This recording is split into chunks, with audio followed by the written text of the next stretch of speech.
हिंदू पंचांगानुसार अत्यंत पवित्र मानल्या जाणाऱ्या पुरुषोत्तम मास म्हणजेच अधिक मासाला आजपासून प्रारंभ झालाय।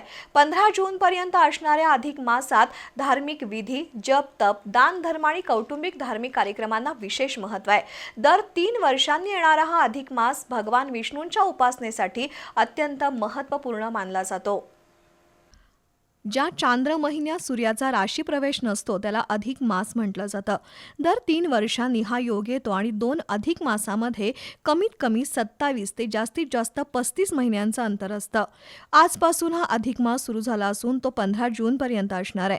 अधिक मासात विवाह, गृहप्रवेश, मुंज यांसारखे कौटुंबिक मंगल कार्य टाळले जात असले तरी या काळात उपवास, पूजा अर्चा, भागवत पारायण, रामरक्षा, विष्णू सहस्त्रनाम पठण, हरिनाम सप्ताह आणि सत्संग यांना विशेष महत्त्व असतं।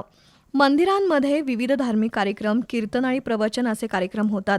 भगवान विष्णूंच्या उपासनेसाठी अधिक मास महत्त्वपूर्ण मानला जातो। या महिन्यात अन्नदान, वस्त्रदान, गोसेवा आणि गरजूंना मदत केल्यास पुण्य प्राप्त होते अशी श्रद्धा असल्यानं अनेक भाविकांकडून दानधर्म विषयक उपक्रमांचं नियोजन करण्यात आलंय।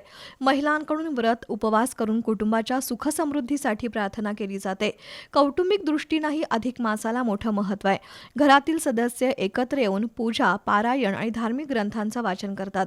त्यामुळे घरात आध्यात्मिक वातावरण निर्माण होऊन कुटुंबातील ऐक्य आणि सकारात्मकता वाढीस लागते।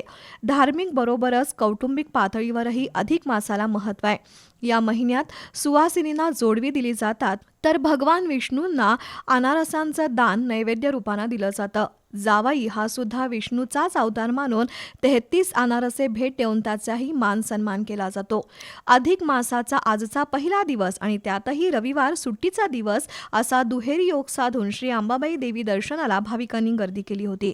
गेल्या 2 दिवसात 1.5 लाखाहून अधिक भाविकांनी देवीचं दर्शन घेतल्याची नोंद देवस्थान समितीच्या नियंत्रण कक्षात झाली आहे।